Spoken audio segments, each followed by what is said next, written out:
My girlfriend says it's because he got himself a girlfriend, Oh. and all of a sudden his forms just started dropping off like this. And I'm like, oh, how do you know he's got a girlfriend? But we'll leave that.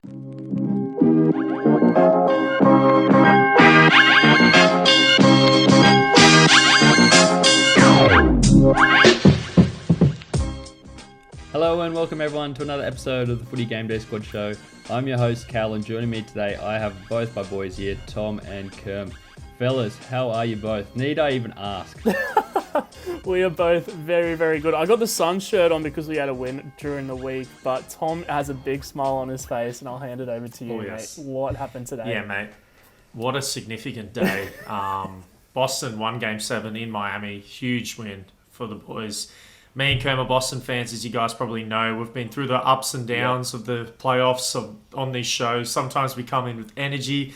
Other times we're a bit deflated. But today is not one of those days. We're going to the NBA Finals.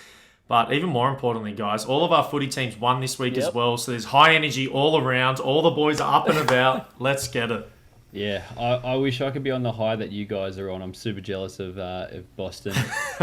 Liverpool didn't do so well in the Champions League final, so I'm still reeling a little bit from that. But we could talk sport all day, and one of the things we love here at Game Day Squad is sport. So while we've already got a footy game and a rugby league game, we don't want to just stop there. We want to have a basketball game, we want to have an NFL game, we want to have an EPL game. We want everything because we think the way we're doing fantasy sport's pretty cool. And we're pretty keen to bring that across the world. So if you are liking what we're doing, make sure give us a thumbs up. Let us know how your teams are going below in the comments. And if you are new here, if this is your first time here to Game Day Squad, check us out. All the links and everything in the description. Find out the way that you'll be playing fantasy sports very, very soon on our platform. But guys, we're here for the round 11, which is crazy to think we're already halfway through the season. But the round 11 review show. So as we always start this show off, we're going to move on to what we got right and what we got wrong. And Tom, you're feeling good. Let's hit you up. Start with what you got right. Oh, mate, I'm on a roll right now, hey? Last week, I put Nick Dacos in the hot seat, and I got a couple stern looks from the boys here, but I feel like it was completely called for and fair because he has bounced back with an amazing game against the Carlton Blues and what a lot of people might call an upset. He finished the game with 18 kicks, 5 handballs, 10 marks and a tackle. He was heavily involved around the footy all game and was a star again on the field.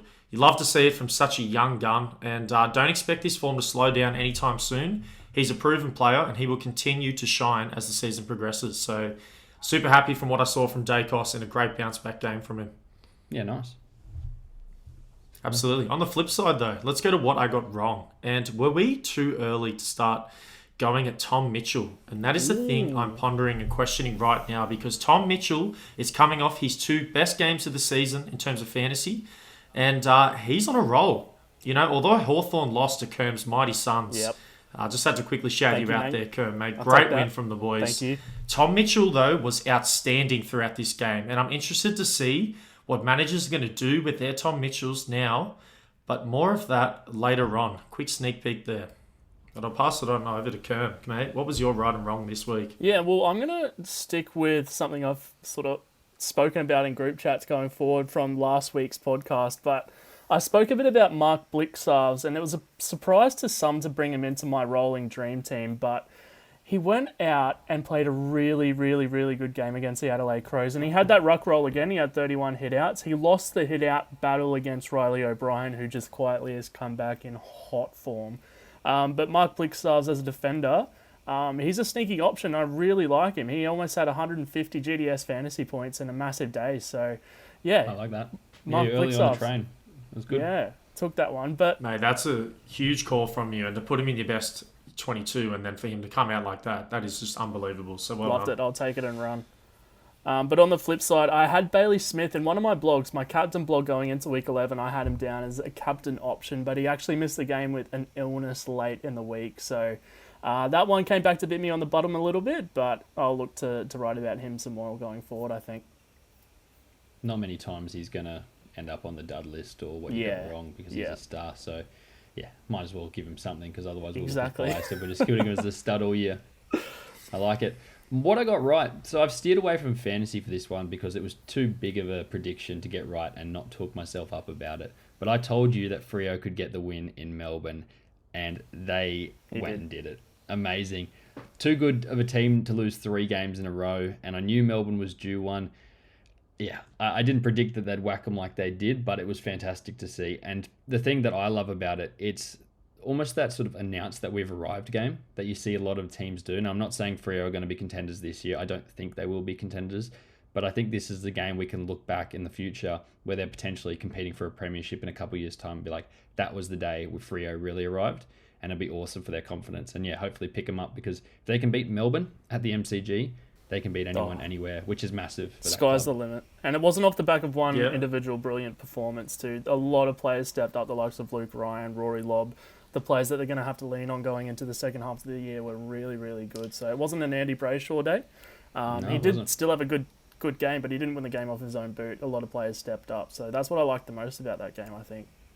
Just quietly, anyone want to bring Nat Fyfe back into that team? Oof. That's a name. Jeez. Yeah. I hope we get a version of Nat Fyfe that makes a difference. Yeah, He's going to come back hungry, you would think. Oh, yeah. He's finally got another shot at a premiership. Yeah, I love it. Hope his body can stay with him. What I got wrong, though, unfortunately, I told you guys at the start of the year that Josh Ward would be the best young player at the Hawks. And he's been pretty disappointing. He hasn't played in over a month and just has actually been pretty quiet in the twos as well. So it's not like he's banging on the door to get in. But one of the other reasons why I was wrong is because Jai Newcomb is an absolute weapon.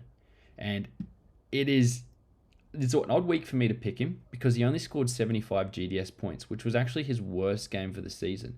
But if 75 points is his worst game for the season as a 20-year-old in his second year, it's proof of just how big of a step he's taken. So, yeah, no, I definitely got that wrong. I should have had Newcomb in my team at the start of the year and not Josh Ward. Alrighty, guys, before we move on to studs and duds of the round, Kerm, I want to give you a quick shout out for your blog that you wrote today. The link is in the description for those who haven't seen it already. Do you want to give it a quick shout out? Yeah, thank you. I appreciate that. It was something I'm going to start doing weekly. It's a risers and fallers blog. So I'm going to start talking about guys who are coming into form.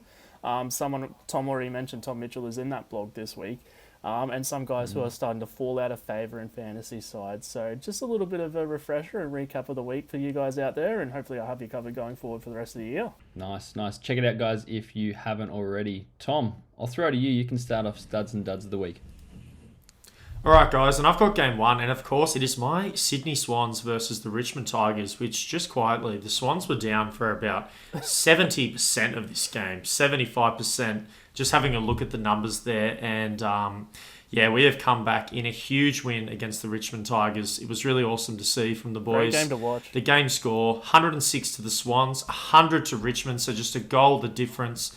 But my start of the game is not going to a Sydney Swans player, although I would love to give it to one. It is going to Toby Nankervis, because he had an outstanding game on Friday night.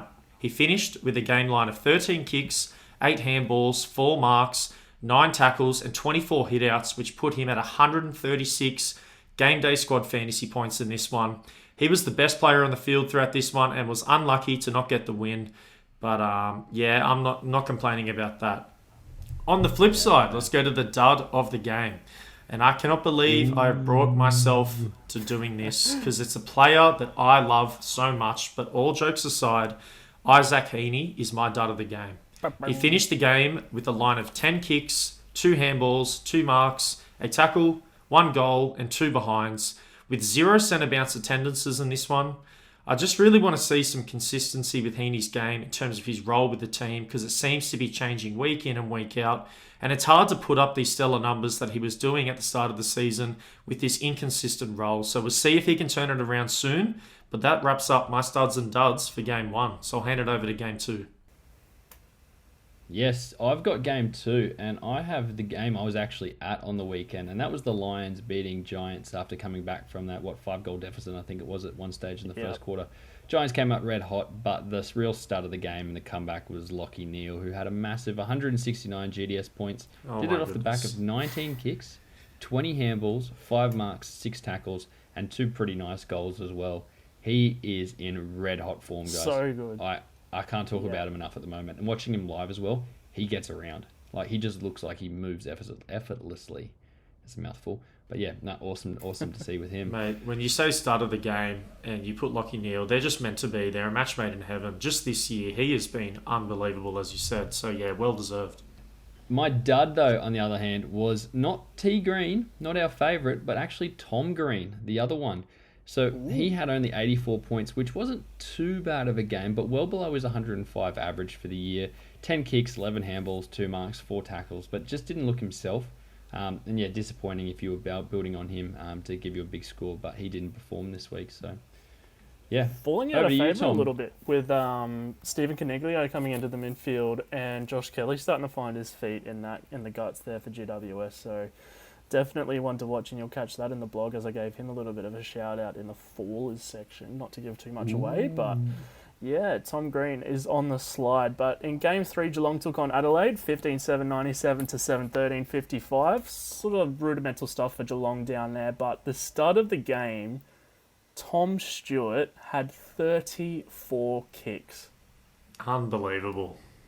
Wild, hey? 34 kicks, that's more than most people get in kicks and handballs, let alone like just kicks alone, and 16 marks to go with it, which took him to a massive 206 fantasy GDS score. So how good does the 200 look on the screen? Unbelievable. Tommy Stewart, take a bow, 200 club with Andy Brayshaw. So Tom Stewart had a massive game, and we'll hopefully see more of that from Tom Stewart. But on the flip side, we're going to talk about a stinker, which is Wayne Malira.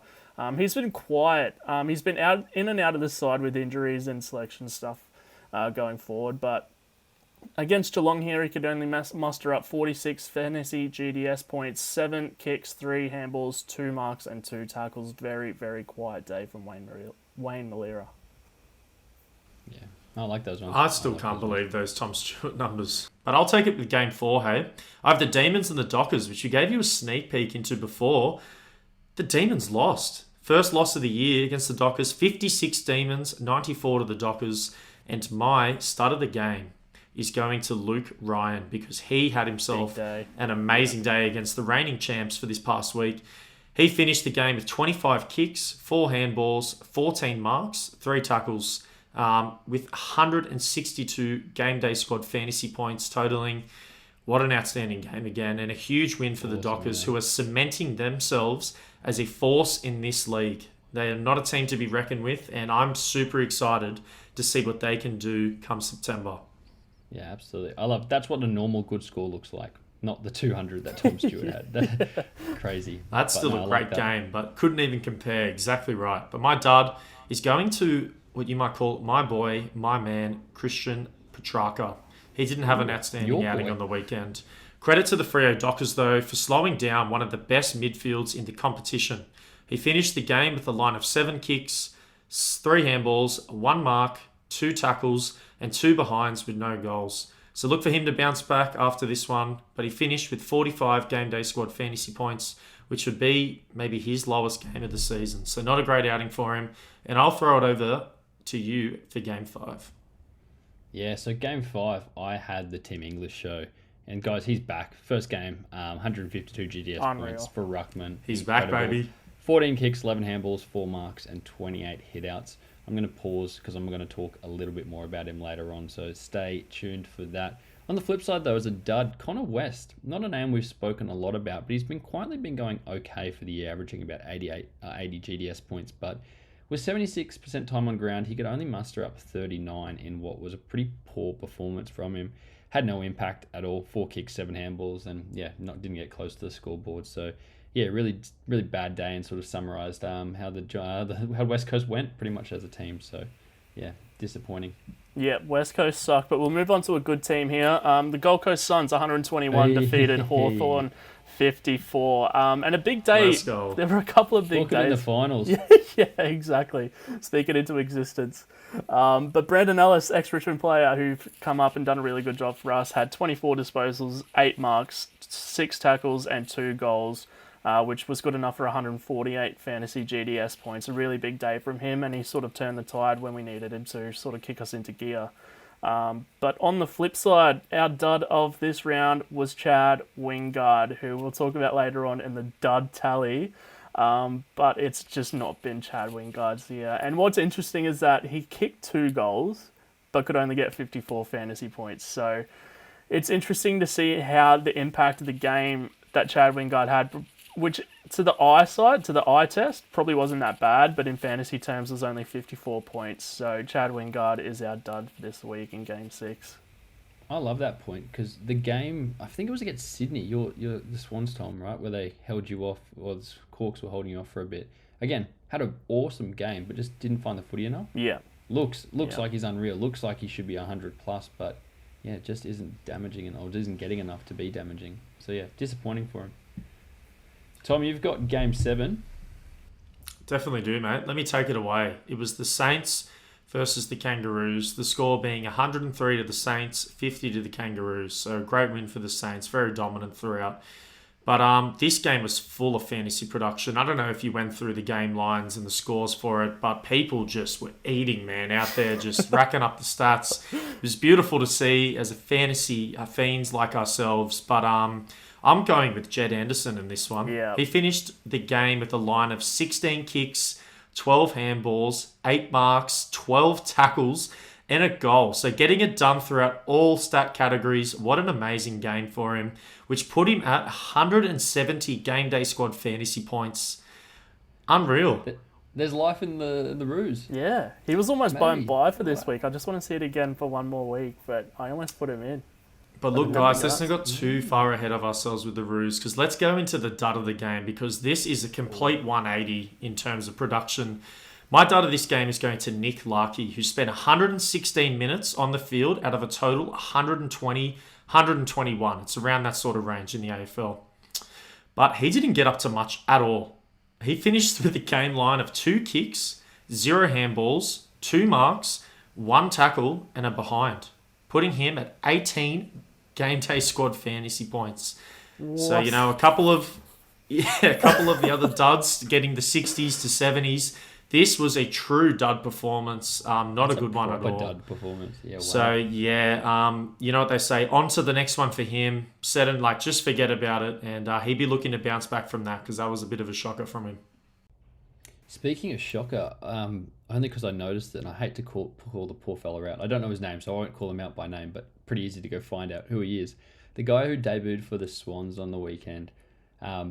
He's redheaded, so it's easy to see where he's on the field. And I was like, so it's easy to keep track of it. And I remember going, geez, I don't remember him actually touching the footy. And I don't know what he finished on, but halfway through the third quarter, he only had 1 touch. And I was like, oh. And I started feeling really bad for him. I was looking for him to get a touch, but he just wasn't getting time on ground. And that's not how you want to debut. You always hear about the debuts that go really well, like 5 goals for Nick Martin, Josh Rochelle, those sort of guys. Yeah. But yeah, the poor fella, I reckon GDS points, we'd have to check less than 20 as well on your first game. I know he's an Adelaide boy, so he had his family fly out, but man, must have been rough. But happy, hey, he got the win. So yeah, it would have been pretty rough for the poor Got the fella, win and debuted as well. Not many people can be in a position to do that. So, credit to anyone who debuts, irrespective. But, absolutely. Fantasy caps on here. We're a bit critical with these type of players. So get a touch. You're done. Yeah. So I'll be hoping once he starts getting a few more touches, I'll call him by name because I'd love to see him to do well. But game 8, another awesome game, guys. The Blues falling short against the Pies in the game where the Pies looked like they were going to win pretty much the whole game until the very end when free kick maybe. Let us know in the comments below. Do you think Sammy Walsh got taken high? I'd love to know. Controversial. A few different opinions out there. I personally think it's a free kick, and any other day gets paid. But onwards. Good on the Pies for getting this get pied, the year. So, they keep getting me wrong. Right. Yeah, Chera though started the game 141 points, 20 kicks, 10 handballs, and a goal. Led all comers on the ground and played really well. Despite my dad, as a Carlton fan, telling me that he wasn't up to standard the whole game. He's like, he's not chasing hard enough. He's dominating going the other way. So even though he's the highest scorer, he's not didn't do well enough to please poor dad. But yeah, on the dud side though, I've given it to a pie. And someone we've talked about a little bit on the show, but Will Hoskin Elliott, sorry, another mouthful there, only could rack up himself 33 GDS points, even though he had 73% time on ground. That's 3 kicks, 1 handball, and just had a shocker, and it's well below his 80-point average as well. So, yeah, big old dud for him. But again, he got the win. I don't think he'd mind too much. Yeah, that was a massive upset for me. I don't think it was spoken about enough, but those are the games that Carlton really want to be putting away. But I'll take us into Game 9 where Cal's Port Adelaide Power beat Essendon Bombers, 66-50. And the start of the game could have gone to a couple. Darcy Parish might be a little bit hard done by here, but Nick Martin for me had a really, really, really good day. So he had a goal, 16 kicks, 9 handballs, 12 marks, and a tackle to go with it, which took him to 132 fantasy GDS fantasy points. So he had a really good day, but on the flip side, Jake Kelly, a little bit of a ghost as well. He was nowhere to be seen for most of the game. And he only had 12 disposals, 4 marks, and a tackle, which could only get him to 50 fantasy GDS points. So yin and yang here. Nick Martin's been looking really, really good, where the likes of Jake Kelly should be pushing his average a lot higher at this stage of the year. But Nick Martin, what a game. When your team only scores 6 goals and you're a forward, yeah, you still score 132 points. You've had a good game. Yeah. Absolutely. Pretty, as a Port fan, awful game to watch. There's a reason that game was the 9th on the schedule. It was massive. Yeah, sucked. Anyway, studs and duds leaderboards, guys, to finish off this segment. We actually have had a couple of changes there, but however, not to the top. Benny Keys sits alone. Oy. However, Lockie Neal and Tom Stewart have joined the 3-point club. So it's getting very crowded. They're still chasing him down. But yeah, definitely a few big names you can see on that row there that all want to join up with Keys.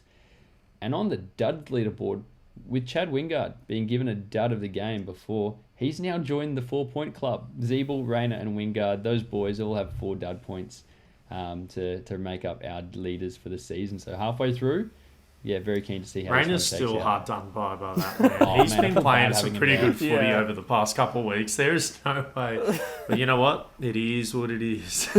I'm going to fix this so that Jack Zeeble wins the dud competition. Yeah, Just so I we was can gonna name it the Jack Zeeble Dud of the Year award. So yeah, look even if he starts putting up 150, look for him to somehow be a dud.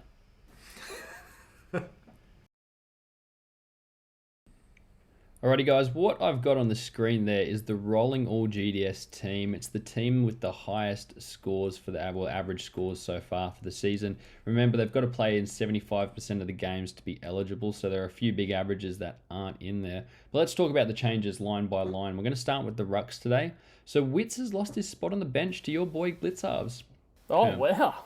Yeah, There I you know go. one of your boys losing his spots to one of the other boys there. But yeah, no, that's good to see, particularly after that game.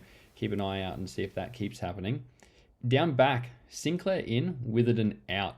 So that's a big one there. Witherden's been in that team for quite a while. He'd left my team in my fantasy team in the preview show last week, and now he's followed suit with the All GDS team. And Dawson has jumped Sicily on the bench. So Dawson's made his way into the team. So it's good to see. We had high hopes on him, so that's making us look pretty good from our preview shows. Dunkley off the bench, and it's Mills who's coming in. So Mills coming in.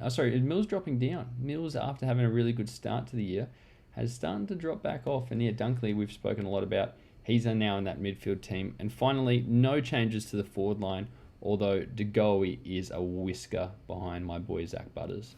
That's interesting to me, especially the Mills thing, because like in my head, Mills is just leaps and bounds, top 3 mid in my mind, and to see him, drop to the bench is a little bit on the nose. They played him down back when Larky went off injured early. They put him down back, and he didn't look terrible. Like, he looked pretty good, but not the midfield time that obviously we want from someone like Mills. But it's crazy. One game like that can really hurt your average, particularly with these guys. That midfield team is competitive. Yeah, that is a ripper. Yeah. 5 Midfield is stacked this year, just full of production. Yeah, You so need it's to be one of dropping those things 130 a week to be able to stay in that. That's insane. Poor Paddy Cripps is still being hurt by his injury in that, where he got the 40 that gave him the average there. So, yeah, it hangs around for you. But, guys, to finish off this review show, we're going to go on to one of our favourite segments, buy, sell, and hold. Kerm, I'll throw to you. Who do you want to buy this week? I want to buy Bailey Dale, and this is pretty much just me trying to get a piece of the Western Bulldogs cake, who are just scoring fantasy points for fun down there. They are just absolutely on a roll. Every time you look at a fantasy score sheet, it seems like the Bulldogs have 10 to 12 players that are getting over 100 fantasy GDS points. So Bailey Dale for me is... Funny you say that, I was going to say. Go check out, if you're seeing this now, our post last night, which would have been Monday night, our Instagram, because I did a power rankings list of some players, And there's a few Bulldogs in there. Yeah, so definitely check it out. But the Bulldogs are running hot, and it's the players like Bailey Dale down back who gets a lot of kicks. And then we know in GDS fantasy scoring, kicks are 4 points, where handballs are 2. So Bailey Dale is very beneficial for that, and he's going to get a lot of kicks every week. They rely on him for kick-ins, kicks outside of 50. He's one of the most accurate kicks in the league for me, so I'll be definitely buying a piece of Bailey Dale. I want to sell Joey Danaher. Now, he's not back from injury yet. He's about 3 weeks off injury. And I think with a player with that name who's coming back from injury and doesn't really have the fantasy, like, he can score you those 80, 90-point games, but he's not going to be that average on a year unless he's playing that ruck role that we saw at Essendon late in his career at Essendon. He's not going to get that at the Brisbane Lions. So I think while you can sell that name and while you might be able to find someone who wants that name coming back from injury, Joey Danaher could be someone you could get a pretty penny for. So that's my sell for this week.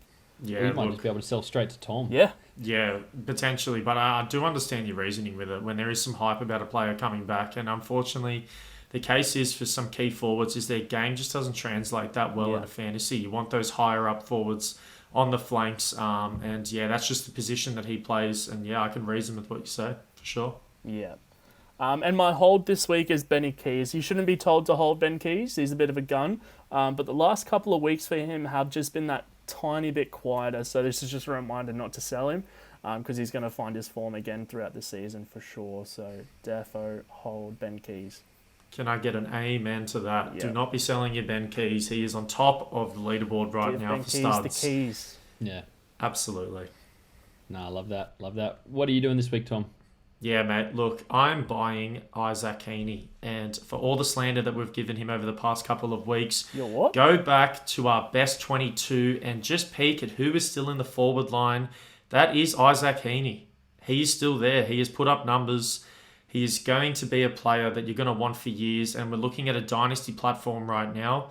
And I'm a big advocate for sell high, buy low, and there is no lower time to buy Isaac Heaney. I can't see his form continuing the way it does. He is just too skilled and too talented of a player to keep dropping these sort of games. He hasn't cracked the 100 GDS fantasy score mark in about 4 weeks now. So that's 4 consecutive weeks of pretty dud games from him.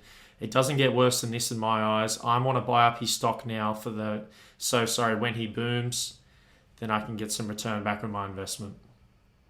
Spicy. You're making me think if I've done the rolling GDS thing right, because now I'm like, there's no way he's still on there. So let me come back and check that I haven't forgot to take him out from another week. But hey, mate, maybe you have, but he's there Stay right tuned now. for next week. My eyes may deceive me. Miss me with that. He's there. Miss me with Heaney for a little bit.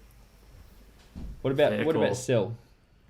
Absolutely. And when I mentioned Tom Mitchell before, whether I was going too early on selling him or not, and I said I'll come back to that later, now's the time. It's time to sell Tom Mitchell. We talk about sell high, and there's no higher time to sell. We just mentioned his 2 best games of the fantasy season so far have come in the past 2 weeks. Hawthorn haven't been looking that great as a whole. They got smacked by Kerm Suns on the weekend. It's a beautiful win again. We just have to keep shouting it out whilst we can. They don't happen often. Yeah. Let's talk about it when they do. Spot on. But, again, dynasty platform. I'm looking for production elsewhere. And if someone is willing to pay a premium for Tom Mitchell, understanding that he was such a crucial part of fantasy over the past couple of years and will spend that little bit more, just pull that trigger. That's a no-brainer for me. Go elsewhere and find some production because the best of Tom Mitchell will soon be behind him, and his price will get a lot cheaper to sell as time goes on. The community's getting revved up about Tom Mitchell again, and it hasn't taken much. He had a really good week last week, and another week before that, which was really good as well. But you really want that consistency from him, and as you say, so if you can flip him for someone who can give you that consistency, those 115-plus games in the midfield, I think you take that and run. Absolutely. Spot on. Yeah, it's just that opportunity. You can find such great opportunity elsewhere, so why pay a premium for Tom Mitchell? That's how I see it. But let's go to the final one, hold. And I'm glad that Kerm, you brought him up before, but it's Brendan Ellis. And this isn't a name that we bring up a whole lot on the podcast, but over the past... ever bringing up Ellis's name. today twice in one show. But mate, go over his past couple of games. He's cracked the 100 Game Day Squad fantasy mark in 3 of his past 5 games, which is super impressive and a little bit unexpected because he's been flying under the radar for me personally, but going back and crunching down some of the numbers, hold on to Brendan Ellis. The Suns are rolling. They're looking really good, winning some games, and he's been a key part of that. So hold on to him, and he might just be finding a way into your best 22 soon with the form that he's in. So yeah, stay tuned for that. But that's my buy, sell, and hold wrapped up for this week. I'll pass it over to you, Callum. Some big names there. Yep. I like it. I like it a lot.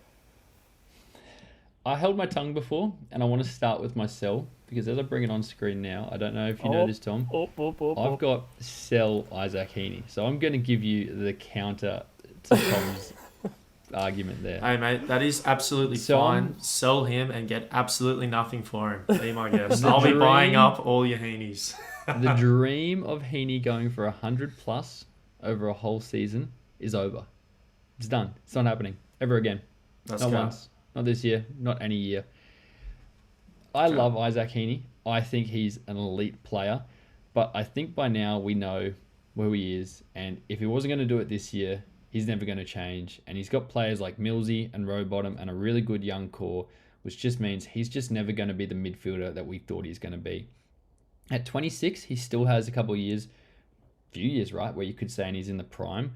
But I just look at that team and where they're going, and I just don't think he's going to be playing in the midfield. He's going to be up forward. He's still going to be a high-scoring forward, but he's not going to be the Isaac Heaney that we all wish. So I'm sorry. He's an unreal player. I know so many people love him. He's an absolute hot boy, but yeah, Heaney. Sorry, the dream's over. That's fine. You guys are panic selling, mate. Just hit me up. My email's in the link in the description. Comment. I will not be putting your email. I was going to say that's dangerous. Nah, I'm only joking. But guys, yeah, leave a comment if you want to sell your Isaac Heaney down below, and I'll be contacting you very shortly and trying to get that done. Is there a possibility he gets traded? New landscape? No. Not at all. You know what? I don't think so. Like Sydney Swan's product, the Academy product, he's been, lives and breathes the Swan ever since he was a youngster. Quite similar to Mills. I can't see either one of those guys ever leaving the Swans just because they've gone all in on those players. But anyway, my girlfriend says it's because he got himself a girlfriend, and all of a sudden his form's just started dropping off like this. And I'm like, oh, how do you know he's got a girlfriend? But we'll leave that. We'll leave that to another one. I'll give you my buy this week, and that's Timmy English, and he's come out of last 5 weeks, guys. He hasn't played, and he's returned with a huge 152 points. And remember, this guy actually has the highest ruck average in the league. He's just not on our board because he hasn't played enough games. He's only 24, right. Can kick goals, win his own footy, and he loves a hit out as well. And when you think about ruckman, they're a little bit different to the rest in terms of their peak. So it's normally early 30s, really late 20s when they start to really enter their prime. I look at Grundy, look at Gawn in particular. He's still got such a long runway. He's 24. He's got such an awesome amount of time. So in a fantasy game, maybe in the dynasty game, I should be saying, does he start to become the long-term dynasty target in this position over potentially Sean Darcy, who I know that we're huge on as well? That's a thumbs up from me, mate. Yeah, that's a question to ponder. But yeah, if you don't own him, go get him. 100%. Yep. And finally, my own version of the guy I love. I know, Tom, you're obsessed with Heaney, just like I am with this boy. But Connor Rozee, back with a huge score on the weekend. And it's easy to fall into the trap that think that, all right, Connor Rozee, he's found it. He's played a bit better over the last few weeks. Yeah. He's going to get back to that potential we thought. But the big thing with him was consistency. And I just want to put a big hold and put a brakes on people rushing out and going and getting this guy, particularly in GameDay Squad, where it's more of the dynasty sort of game, because he's shown glimpses of being incredible, like top tier player, but he's also had games where I've looked at him and gone, how's this guy getting a game? So yeah, Connor, I'd love nothing more than you to be the number one card I want in my team, just like I did at the very start 12 months ago. If you'd asked me what legend card would you want, I wanted Connor Rozee. I don't even know he's on the top 15 of that list right now, 20. He's fallen off a fair bit, but yeah, no, would love for him to change it around. But for now, pump the brakes. Yeah, fair enough as well. Yeah, and guys, I think we'll pump the brakes on the show. That's been another episode of our review show. Tom, do you want to give us a spiel of if people have come this far, what they should be doing? Yeah, thank you so much, guys, for coming this far. If you have already, please leave a like on the video. If you like the content we're talking about, subscribe to the channel. And if you want to know more about GameDay Squad, get in touch with us, comment on our socials, whatever that may be. All of the links are down below, so please go check it out. And the final thing I'll remind you for is our Discord. We do pack of the week for every round preview. If you want to submit your best pack of the week, go to our Discord, put it in there, and you can see other people who have submitted their packs as well to get an idea whether you're going to be the winner for this week. But guys, I think that'll wrap us up there. Thanks for tuning in with us for another episode. And we'll catch you guys later. Go the Celtics.